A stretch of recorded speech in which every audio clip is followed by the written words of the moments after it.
Kristal ya. Sambutan yang ketiga dibawakan oleh Muhammad Denny Johari Alisami selaku pendiri Viking Dadap Subang. Waktu dan tempatnya kami persilakan.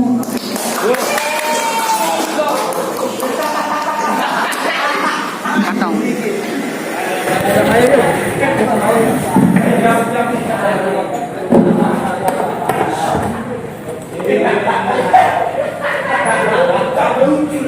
No mic ya, nggak pakai mic, biar bisa didengar sama-sama dengan jelas.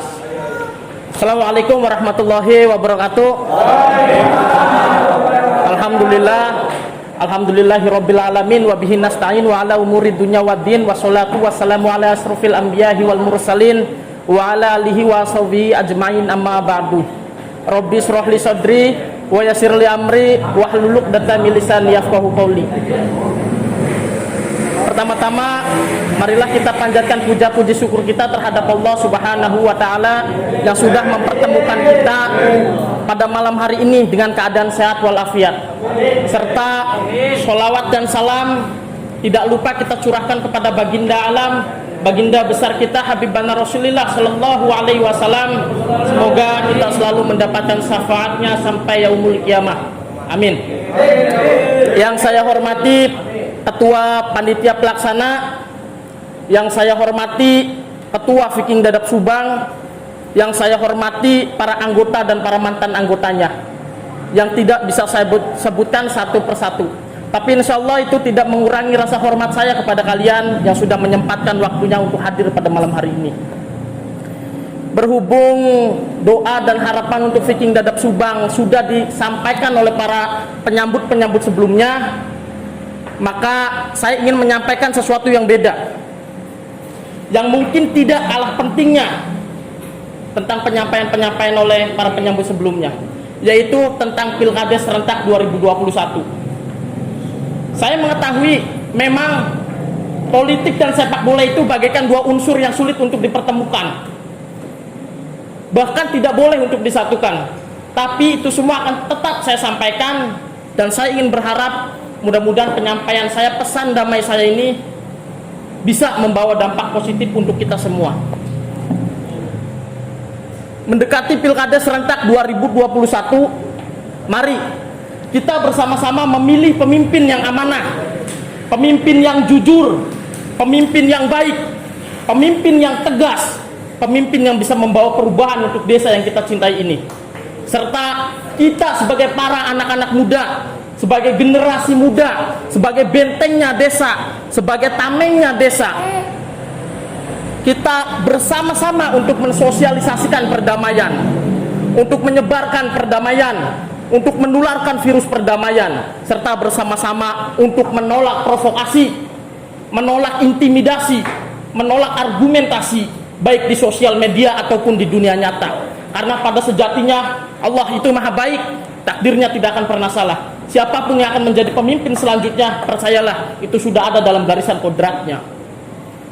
Serta mari kita bersama-sama menjunjung tinggi nilai demokrasi. Jadikan Pilkada serentak ini sebagai awal pemersatu kita untuk bersama-sama membangun sebuah fondasi demi terciptanya sebuah desa yang berenergi. Jangan jadikan Pilkada ini sebagai alat pemecah belah. Jangan jadikan Pilkada serentak ini sebagai alat permusuhan. Jangan jadikan Pilkada serentak ini sebagai alat perdebatan.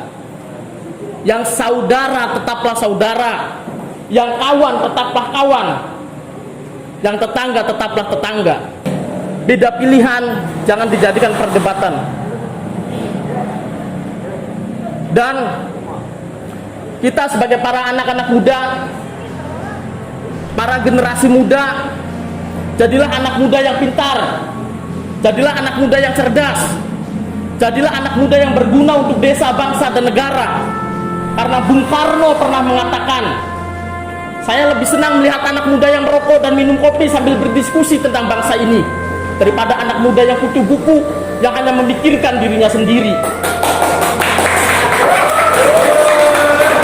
Dan untuk kalian, para calon pemimpin kepala desa, para calon pemimpin masyarakat, kalian harus ingat, kalian harus tahu, pada tanggal 23 Juli 2001, Kiai Haji Abdurrahman Wahid atau biasa kita kenal dengan sebutan Gus Dur, beliau dilengsarkan dari kursi kepresidenannya.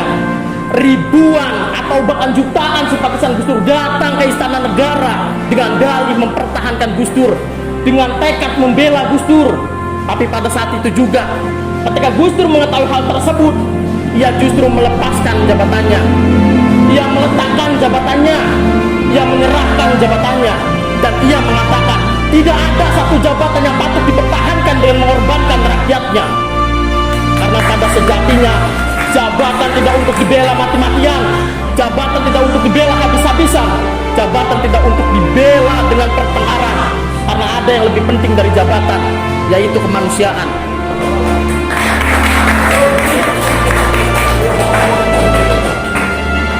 Saya harap kalian para calon pemimpin bisa memegang teguh pedoman tersebut, bersaing secara damai, berjuang secara sehat. Jangan jadikan masyarakat sebagai korbannya.